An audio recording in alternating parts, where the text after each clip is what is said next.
Hello बच्चों, कैसे हो सब लोग। I hope you all are good and healthy. तो आज हमारा लेक्चर है फिजिक्स का, एनएलएम का। इससे पहले वाली वीडियो में हमने किया था फोर्स। फोर्स के बारे में हमने इन डिटेल सबको जानना था, कितने प्रकार के फोर्स होते हैं, कैसा क्या इसके अंदर और क्या क्या जो भी मतलब फोर्स का ऑल ओवर टॉपिक हमने कल कवर कर लिया था। आज हम कवर करेंगे एनएलएम, न्यूटन्स के लॉ पढ़ेंगे। और फिर इसके बाद जब आगे अगला होगा वो होगा फ्रिक्शन इसके बाद। तो फोर्थ में हमने सब कुछ पढ़ लिया था, आई होप सभी पढ़ लिया था टोटल। उसका यहाँ पे बहुत यूज होगा, फोर्स का भी इसमें बहुत यूज है। अपन अपन फोर्स जो पढ़ा है, फोर्स का ये समझ लीजिए लगभग 70% फॉर्मूले वैसे ही यहाँ पे यूज हो जाएंगे। नॉर्मल, परपेंडिकुलर, ये सब जितने भी होते हैं ये सब यहाँ पे यूज होंगे। ओके, तो हमारा आज है तो क्या एनएलएम। कल भी एनएलएम कहते हैं, ये एनएलएम का ही पार्ट है जो कल कराया था आपको, एनएलएम, है ना। तो न्यूटन ने 3 लॉ दिए थे। पहला law, Newton first law. Newton का पहला लॉ। इससे पहले मैं आपको, जब स्टार्ट करने से पहले आपको बता दूं, पेन कॉपी निकाल लीजिए अपनी और हैंड रिटन नोट्स बनाना शुरू कीजिए। जिसको जिसको आलस आता है वो डिस्क्रिप्शन में जाके लिंक से डाउनलोड कर लेगा। और क्या, हाथ से बने हुए नोट्स, हाथ से बना हुआ खाना सब कुछ अच्छा लगता है। होटल का तो फिर होटल जैसा ही होता है, डाउनलोड करोगे तो डाउनलोड जैसा ही मिलेगा, जैसा पढ़ोगे वैसा ही मिलेगा। ओके, तो वीडियो को लाइक कीजिए, सब्सक्राइब कीजिए। जितने ज़्यादा थम्सअप मुझे दिखेंगे यहाँ पे उतना ज़्यादा मैं अप्रिशिएट हूँगा। मैं अप्रिशिएट हूँगा तो मुझे पढ़ाने में बहुत मज़ा आएगा। और जितना, अगर आपने सुनी होगी ये बात कि अगर टीचर को इंटरेस्ट आ गया पढ़ाने में तो फिर वो टाइम नहीं देखता, किस टाइम, वो जब चाहे उसका मन होता तभी पढ़ने लगता। तो हाल फिलहाल में दोपहर के बज रहे हैं 3 और मैं स्टार्ट करता हूँ हमारा एनएलएम। न्यूटन का फर्स्ट लॉ लगाते हैं हम दोपहर के 3 बजे, राइट। तो वीडियो को लाइक कीजिए, सब्सक्राइब कीजिए, शेयर कीजिए। और जो कुछ भी डाउट हो तो आप कमेंट सेक्शन में बताइए। साथ ही बेल आइकन को भी प्रेस कीजिए, जैसे आपकी हमारी अपकमिंग सारी वीडियो की नोटिफिकेशन मिलती रहे। चलिए गाइस, न्यूटन का पहला लॉ क्या था कि अगर कोई बॉडी मोशन में है अगर कोई बॉडी अगर मोशन में है या रेस्ट में है तो वो रेस्ट में उसी स्टेट में रहेगी जिसमें है if there is no exterior force. मतलब अगर कोई बाहरी उसमें फोर्स नहीं लगाएंगे तो वो जिस पोजीशन में है उसी पोजीशन में, अगर मूव कर रही है तो मूव करेगी, या अगर रुकी हुई है तो रुकी हुई है। सपोज करते हैं गाड़ी है, चल रही है, उसमें जब तक ब्रेक नहीं मारेंगे तब तक जनरली चलती रहेगी। अब ये कह दो हम ब्रेक भी नहीं मारेंगे, साथ थोड़ी देर बाद रुक जाती है, लेकिन तो उसमें एक फ्रिक्शन वर्क कर रहा है नीचे रोड पे। जो रोड का होता है वो रोड पे जो होता है वो स्मूथ तो होता नहीं है। ट्रेन है, ट्रेन क्यों नहीं रुकती इतनी जल्दी, क्योंकि वो दोनों के कांटेक्ट फोर्स में फ्रिक्शन नहीं होता, स्मूथ होता है वो, इसलिए ना। तो फर्स्ट लॉ क्या स्टेट करता है आपको पता होगा, इफ देयर इज एनी,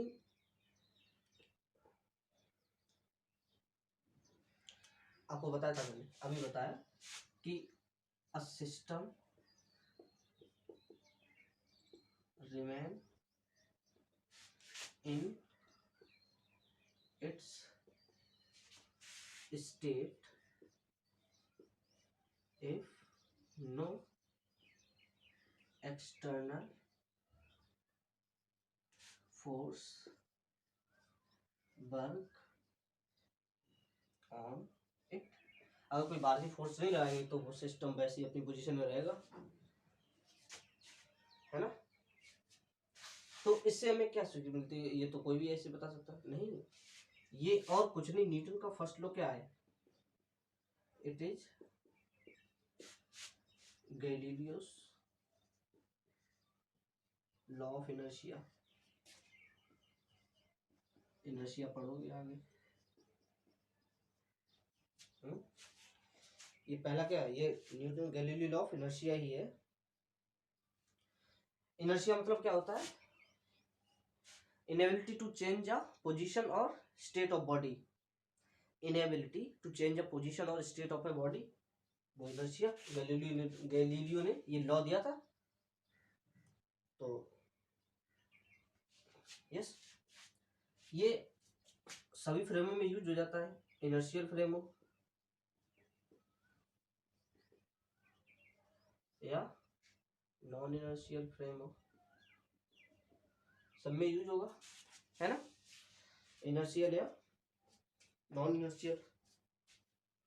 और सब में बॉडी यूनिफॉर्मली मूव करेगी, बिल्कुल यूनिफॉर्मली।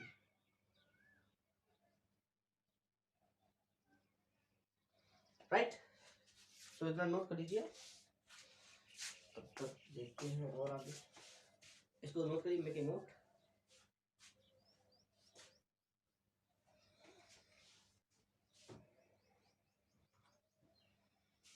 सेकंड लॉ पर आते हैं, चलिए सेकंड, इसमें ज्यादा इंटरेस्ट आएगा थोड़ा, इसमें आपका फोर्स वाला फॉर्मूला प्रूफ हो जाएगा, करे प्रूफ। ओके, थम्स अप दिख जाने चाहिए मुझे, कम से कम लाइक तो कीजिए, वीडियो को लाइक कीजिए, अगर अच्छा लगता है कंटेंट तो वीडियो को लाइक जरूर करना चाहिए, इससे सामने वाले जो पढ़ा रहा है उसको ये तो लगता है चलो हाँ, वो अप्रिशिएट होता है उससे। सो प्लीज सेकंड लो देखते ऊपर,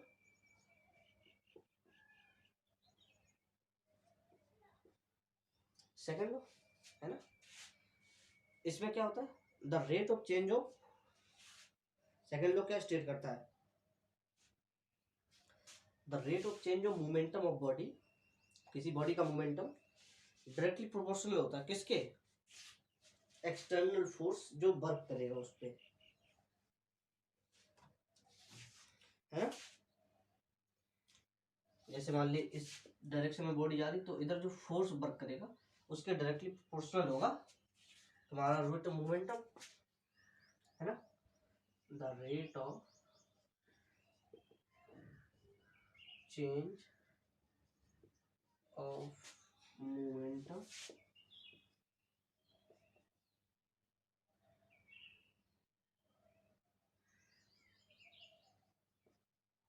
of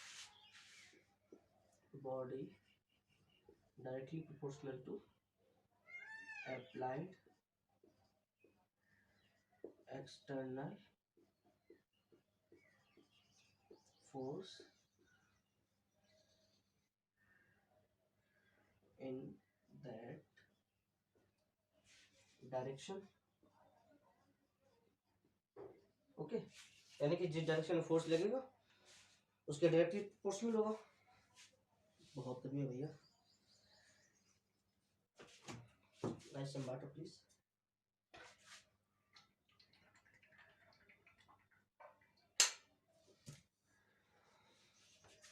yes,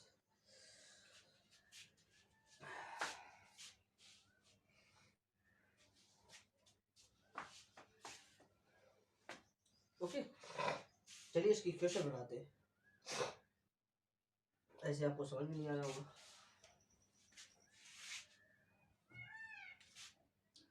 F vector, vector sign लगाना पड़ेगा, directly proportional to dp by dt, छोटा सा ही तो होगा,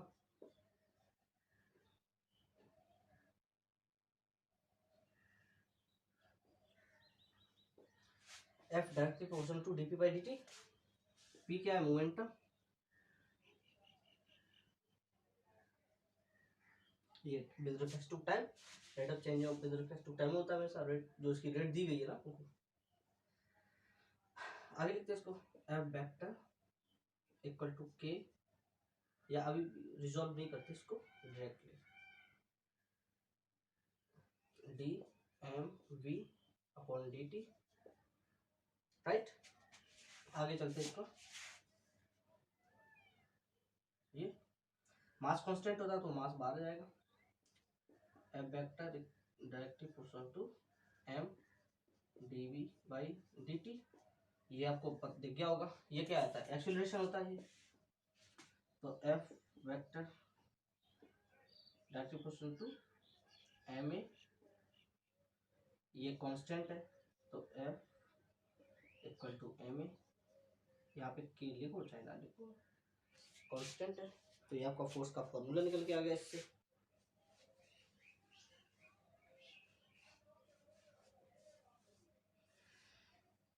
है ना,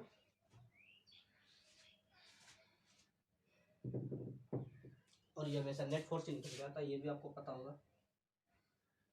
जैसे नेट फोर्स मतलब क्या होता है, ये ब्लॉक है एक, 5 इधर से लगाओ, 2 इधर से लगाओ, तो नेट कितना लग रहा, 3 इस डायरेक्शन में, तभी उस पर वो है ना। तो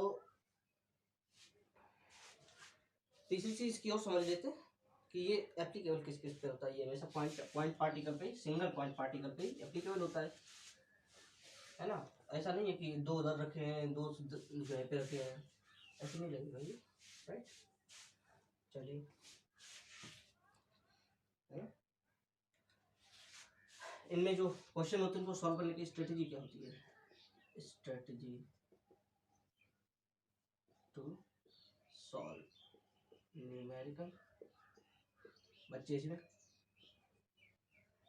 पहले बॉडी सिलेक्ट कीजिए, किस पे निकालना है मुझे, है ना।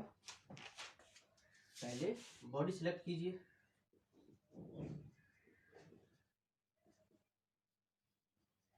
पहला। दूसरा, आइडेंटिफाई द फोर्स। फोर्स को आइडेंटिफाई कीजिए कि मतलब नॉर्मल कहाँ लग रहा है उसमें, और नॉर्मल है, टेंजेंशियल फोर्स है, जो भी फोर्स है उसका परपेंडिकुलर, फ्रिक्शन, जो भी निकल रहा है वो सब। तीसरे नंबर पे क्या करना है, नहीं पता आपको, उसका एफबीडी बनाना है, कल ही बताया था, मेक एफबीडी। एफबीडी बनाओगे उसका, उसके बाद उसकी इक्वेशन लिख दीजिए, एक्सिस बना, एक्सिस के अलोंग उसकी इक्वेशन। 4 स्टेप होते हैं, क्वेश्चन बहुत जल्दी सॉल्व होगा, चुटकियों में करके भी दिखाएंगे।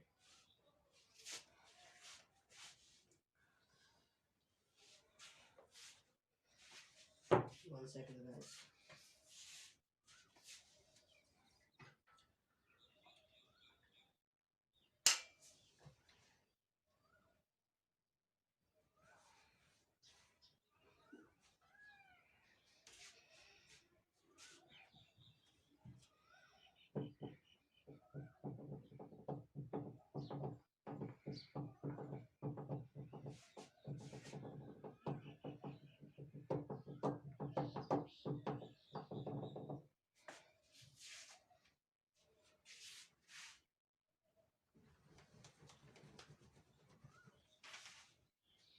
क्वेश्चन करते हैं इसका, चलिए।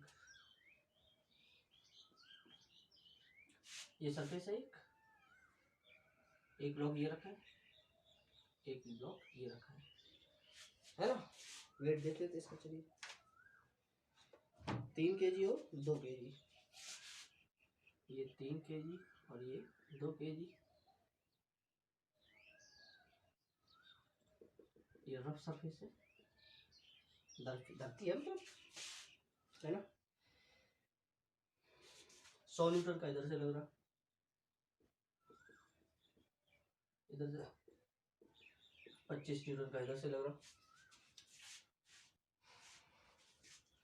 और ये किस पार्ट से आ जाएगा, जैसे जिसमें कांटेक्ट बॉडी है,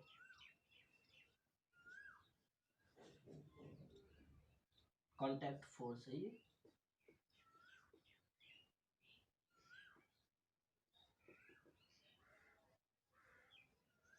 तो आपने इसका एक्सेलरेशन निकालना सीखा ही होगा। एक्सेलरेशन हमेशा सेम ही रहेगा, बॉडी किसी भी तरह से मूव करे, एक्सेलरेशन दोनों के सेम रहेगा, है ना। एक्सेलरेशन क्या होता है, एफ इक्वल टू क्या होता है, F equal to m a, तो एफ बाई एम। तो एफ नेट निकालोगे पहले, उसके बाद एम नेट, मास कितने हैं टोटल। तो यहाँ पे जैसे इसका एक्सेलरेशन पहले निकाल लेते हैं, चलिए। एक्सेलरेशन इक्वल टू क्या होता है, F net by m net. Mass 5 kilo को सिस्टम मान के हमेशा सॉल्व करेंगे, तो 5 किलो हो गया। एफ 100 इधर से 25 इधर से, ये बचा 75 अपॉन 3 2 5। तो एक्सेलरेशन तो इनका हो गया 15 मीटर पर सेकंड स्क्वायर, राइट।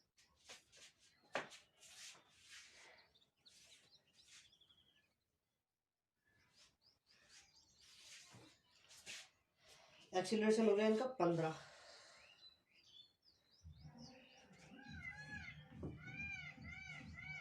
तो जब इनका कांटेक्ट फोर्स निकालेंगे तो इनका निकालना भी कांटेक्ट फोर्स ही है, उसके बाद 3 kg पे भी निकालना है, नॉर्मल कितना है ये सब है ना। क्वेश्चन मैंने बता दिया आपको सर,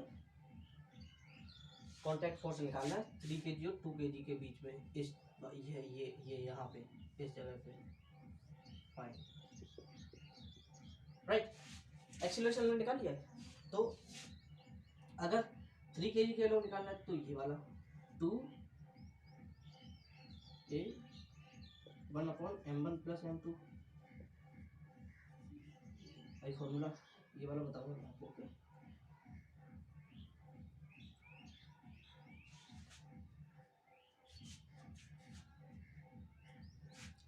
बहुत है भैया है ना। तो इनका कांटेक्ट फोर्स निकाल लेते हैं। तो चलिए किसके बीच में निकाला, मैं 2 और 3 के बीच में, तो हम चलिए 2 kg का वीडियो बना लेते हैं।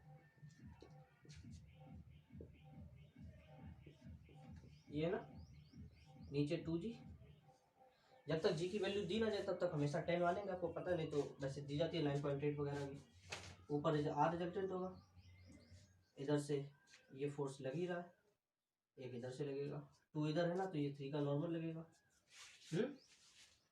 ये n है ना, n लगेगा इधर से है ना, और इधर से कितना लग रहा है ये 25, ये भी तो लिखना पड़ेगा। F net equal to m में होता है, पढ़ा है आपने, F नेट कितना है n-25 इक्वल टू m में मास कितना है 2, एक्सीलरेशन 15, तो n कितना आ जाएगा 55, बस सॉल्व हो गया। ओके इस तरह के क्वेश्चन आते हैं इसमें, बहुत ही आसानी से सॉल्व हो जाते हैं, बहुत ही आसानी से। चलिए तो अगला टॉपिक करते हैं, फिर थर्ड लॉ भी करेंगे इसका, इसके और भी क्वेश्चन है, कुछ आपको होमवर्क में दूंगा। तो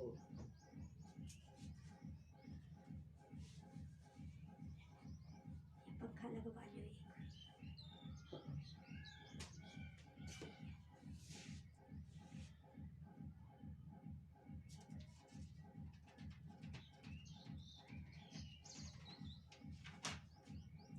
ऐसे अगर आपको 3 ब्लॉक भी दिए दी जाए, एक बीच में ले लेते हैं, if you have 3 block problem,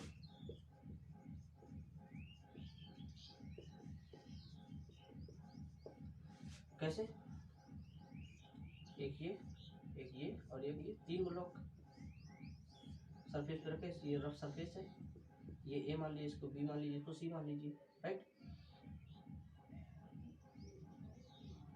अब इनके बीच का अगर कांटेक्ट फोर्स आपको निकालना है, एक तो यहाँ से निकलेगा, एक यहाँ से निकलेगा कांटेक्ट फोर्स, इधर मान लीजिए हमने 50 न्यूटन लगा दिया, इधर से हमने 10 न्यूटन ही लगाया, तो एफ नेट कितना हो गया इसका 40, किस तरफ से, इस तरफ से 40 लगेगा, राइट। एक्सीलरेशन निकाल लेते इसका 40/40/m1 + m2 + m3 एक्सीलरेशन। उसके बाद अगर कांटेक्ट फोर्स का निकालना है तो बी के, जब बी का निकालेंगे तो केवल ए का ही लेंगे, यस हाँ नहीं ए और सी का दोनों का लेंगे, राइट। इस तरह से फटाफट क्वेश्चन आप कर सकते हो बहुत ही जल्दी, कम इतनी स्पीड तो नॉर्मल है, इतने से भी कम स्पीड में आप, इतने से ज़्यादा स्पीड में भी आप कर सकते हो क्वेश्चन, थोड़ा मेहनत और प्रैक्टिस, बस 2 चीज़ें। चलिए थर्ड लॉ शुरू करते हैं।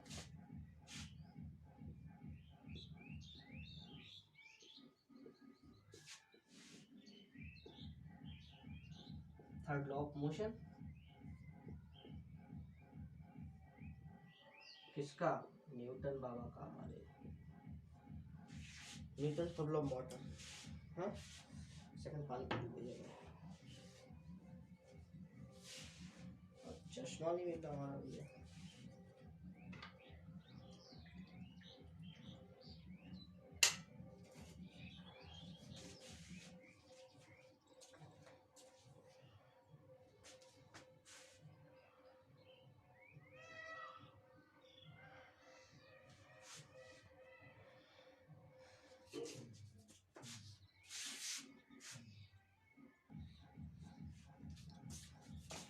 एक काम करते हैं, इस थर्ड लॉ से पहले एक टॉपिक छोटा सा है पुली ब्लॉक सिस्टम वाला, वो कर लेते हैं पहले, है ना।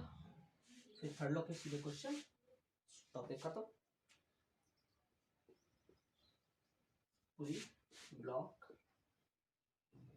सिस्टम,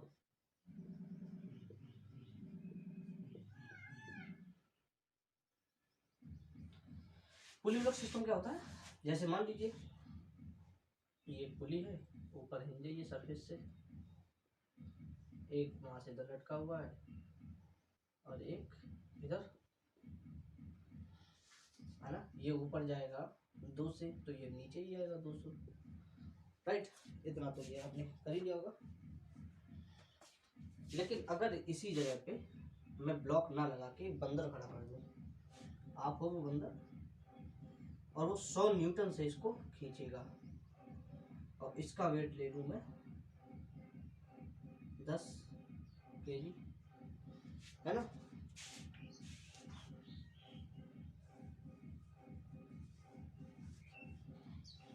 इसका वेट में 10 kg ले, तो फिर बताइए इसका एबिलिटी में फटाफट बन जाएगा यार। ये 10 जी तो 100 न्यूटन से खींचेगा, ये ऊपर जाएगा, है ना। बात खत्म यहीं पे। अरे भैया एबिलिटी बनाना सिखा रहे, कोई क्वेश्चन नहीं करा रही है, एबिलिटी बनाना होता है आपको, मतलब कि 100 न्यूटन का इधर तो 100 का इधर तो होगा भाई, है ना। क्वेश्चन चलिए ये है, इसका एक्सेलरेशन निकालिए आप। क्वेश्चन है सीधा, फाइंड द एक्सेलरेशन, ये क्वेश्चन आपका। ये सरफेस है, एक पुली बंधी हुई है, ये एक इधर मास है, और ये इधर एक और पुली लगी है, इस पे 2 मास है ना। वेट में लिख देता हूँ उस पर, ये 10 है और ये 2 है, शायद ये 3 है, वो चेक कर लूँगा, ये 4 है, सॉरी, है ना, ये 4 है। इसका एक्सेलरेशन बताओ। तो चलिए ट्राई कीजिए इसको, और फटाफट कमेंट में आंसर दीजिए आप लोग, है ना। वीडियो को लाइक करते रहना, वीडियो देखो अच्छी लगे तो लाइक करिए। जेई का आपको बेस्ट कंटेंट दे रहा हूँ इसमें। चलिए शुरू करते हैं इसको, ओके।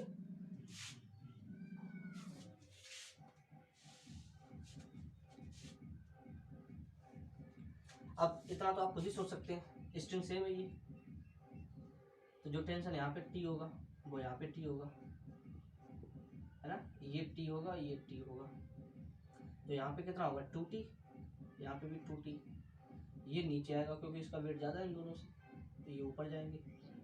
एक्सेलरेशन एक्सेलरेशन एक्सेलरेशन, ये तो ये लेते हैं यहाँ पे 10 जी, इसका 10 का बनाते हैं पहले, नीचे 10 जी, है ना, और ऊपर जा रहा है 2t। जब ब्लॉक नीचे आ रहा है तो 10 जी पहले, 10 जी माइनस 2t। मैं केवल इक्वेशन बनाऊंगा, सॉल्यूशन आपको निकालेंगे इसका, इक्वल टू एम कितना है इसका 10, A1, ये A1 है ना, ये A2 मान लीजिए, ये A3। 2 kg का बनाइए, 2g, t ऊपर जा रहा है तो t minus 2g equal to 2A2। ऐसे तीसरे वाले का बनेगा उसका t minus 4g equal to 4A3। बस इक्वेशन को सॉल्व कीजिए, 3 इक्वेशन है, 3 वेरिएबल, आपके पास आंसर आ जाएगा, ए नेट इनका निकल आएगा।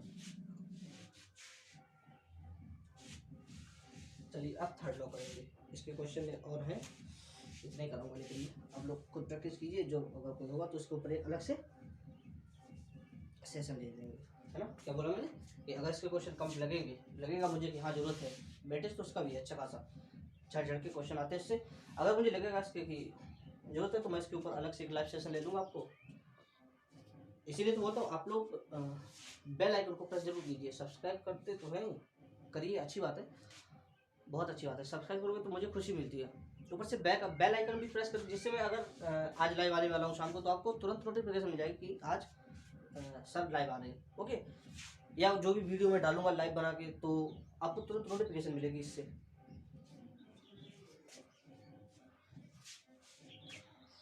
चलिए थर्ड लॉ पढ़ते हैं।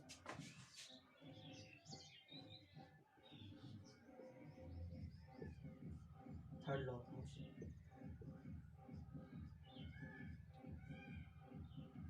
किसका है? न्यूटन बाबा का हमारे। अरे भैया, फिजिक्स के ब्रह्मांड, फिजिक्स के देवता न्यूटन बाबा। थर्ड लॉ पढ़े। ऐसे इंक्लाइन प्लेन में भी होता है, जैसे पुली ब्लॉक रहा है, ऐसे इंक्लाइन प्लेन पे ऐसे जा रही है तो उसके नीचे mg लगेगा इधर। इसके बस उसमें कुछ नहीं होता, बस उसमें कंपोनेंट आ जाते हैं, साइन थीटा या कॉस थीटा जो भी होगा। नॉर्मल तो हमेशा अलोंग द सरफेस बस उस पे लगता है, perpendicular to the surface.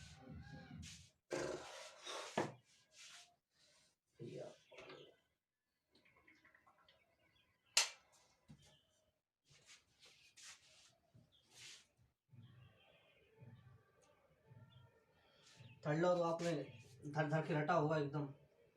To every action there is equal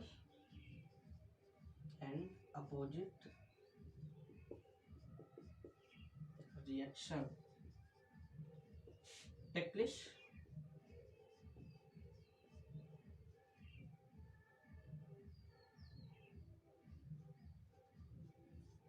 है ना, जैसे मैं वीडियो डालूं तुरंत आप लोग लाइक सब्सक्राइब और शेयर कर दीजिए। This is also Newton's third law. आपको किसी ने चाटा मारा, आप तुरंत उसके एक नहीं दो दो दे देते हैं। This is heavy reaction on a single reaction.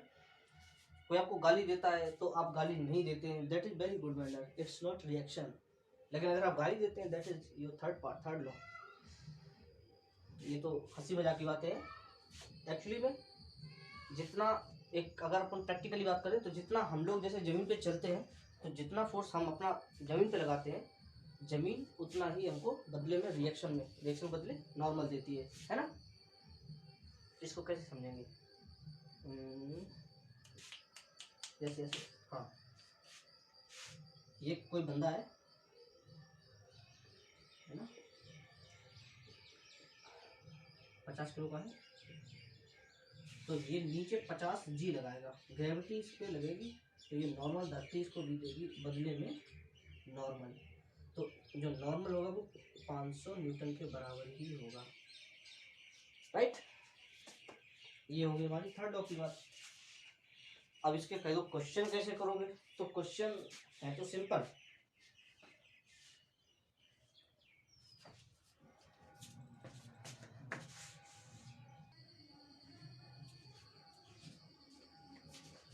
Question तो इसके सिंपल ही है ना। उससे पहले इसके बारे में थोड़ा और जान लेना। क्वेश्चन तो कर ही लेंगे अपन, क्वेश्चन करने ही आए हैं यहाँ पे, थोड़ा और इसके ऊपर जान ले। जैसे इसका जो फोर्स का मैग्नीट्यूड होता है वो सेम होता है, आपको पता होगा, नहीं पता है तो आप सुन लीजिए। जो इसके फोर्स का मैग्नीट्यूड होता है वो सेम होता है ना। और जो एक्शन रिएक्शन पेयर होता है, जो मैंने बोला ना कि मैंने घुसा मारा, उसने बदले में मुझे भी घुसा मार दे, तो वो मैंने एक्शन किया, तो जो एक्शन रिएक्शन जो पेयर होंगे वो डिफरेंट बॉडी पे ही होंगे, अलग अलग। भाई ऐसा थोड़ी ना मैं अपने मुख का इस पे मान लूँ फिर अपने इस पे मान लूँ, एक्शन भी हो गया रिएक्शन भी हो गया, that is not possible here. और जो फोर्स की डायरेक्शन होंगी वो अपोजिट होंगी, जस्ट अपोजिट। भाई मैं घुसा उसके मारूंगा तो वो ऐसे ही मारेगा, ये थोड़ी ना कि वो घुमा के अपने फिर से मार लेगा, नो। तो डायरेक्शन अलग होगी, मैग्नीट्यूड सेम होंगे, है ना। चलिए इसका क्वेश्चन करते हैं। अच्छा सर अब क्वेश्चन करते हैं इसका। We have to solve a problem on the basis of third law of motion. Question ये है, एक रोप है, उसमें एक मंकी चढ़ा है ना। इस रोप की ब्रेकिंग स्ट्रेंथ है जो 600 न्यूटन है, बंदर का वजन है 50 किलो। ओहो, इतना भारी बंदर, कलयुग का बंदर है भैया। तो ये किस एक्सेलरेशन से चढ़े, इसका मतलब एक्सेलरेशन निकाला है बंदर का, कि जिससे रस्सी ब्रेक ना हो। मिनिमम एक्सेलरेशन यानी कि अगर जो 600 न्यूटन से ज़्यादा फोर्स लगा देगा तो धड़ाम से गिर जाएगा, कट टूट जाएगी, इसकी रस्सी टूट जाएगी। फिर चलते बंदर का वीडियो बना देते फटाफट, यहीं से निकाल देते कुछ से, ये हो जाएगा 50 जी, ऊपर है ही 600 न्यूटन, तो 600 माइनस 50 जी, सीधा सीधा निकलेगा भैया, बहुत ही बेसिक सा है। इक्वल टू ए में होता है तो 50 इंटू ए, निकाल लो ए, 600 माइनस 500 अपॉन 50, तो 2 से आएगा। 2 मीटर पर सेकंड की स्क्वायर स्पीड से चलेगा तो भैया बचा रहेगा, नहीं तो इसके पिछवाड़े तो टूटते ही टूटने हैं, है ना। ये सोचे कि मैं जल्दी पहुंच जाऊंगा तो बहुत ही जल्दी ऊपर सब और स्पीड में जाएगा, फिर अगर ज़्यादा जल्दी में जाएगा तो बहुत स्पीड में जाएगा ऊपर, फिर डायरेक्ट ऊपर जाएगा, फिर नीचे नहीं आ पाएगा। ये कहने का मतलब ये है कि अगर ये 2 से चलेगा, 2 की स्पीड से चलेगा, एक्सेलरेशन 2 रखेगा तो ये सेफली ऊपर पहुंच जाएगा आराम से।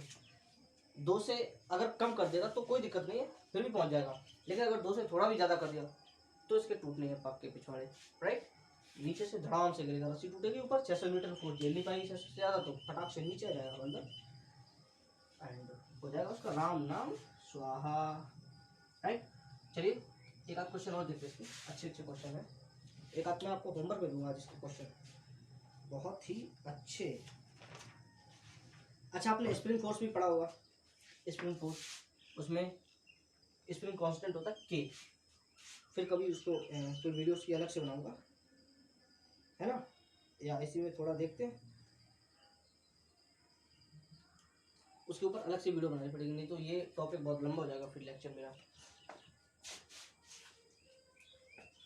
आजकल बच्चे शॉर्ट नोट्स पसंद करते हैं, हम जैसे टीचर्स को एलिमिनेट करते रहते हैं, लेकिन हाँ बनाते रहो बनाते रहो बनाते रहो, नहीं नहीं नहीं, बच्चों को कौन देखेगा, अरे उनकी मानसिकता होती है भैया, छोटा छोटा टॉपिक मिलेगा तो छोटे छोटे को जल्दी से कवर करेंगे हम। अगर उनको 1 घंटे की मूवी दिखाई जाए तो आराम से देख लेंगे, लेकिन अगर 1 घंटे का एक लेक्चर दिखा दिया जाए तो पता नहीं, वो सोचेंगे खुद में सोचेंगे कि I am now Einstein, right, I am now Einstein, मैंने आज 1 घंटा पढ़ लिया, है ना। लेकिन 1 घंटे मूवी देख के फिर नहीं कहेंगे कि I am director now.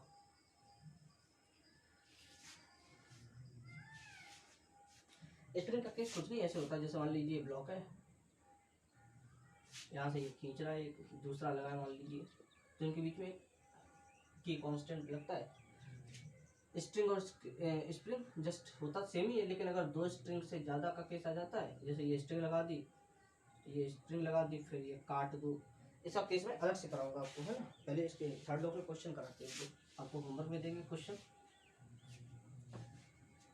Camera देखिए वीडियो आ रहा सही से, यस 33 मिनट लेफ्ट, ओके, हाँ सुन जाओ, देख लेंगे, ओके, हाँ हाँ।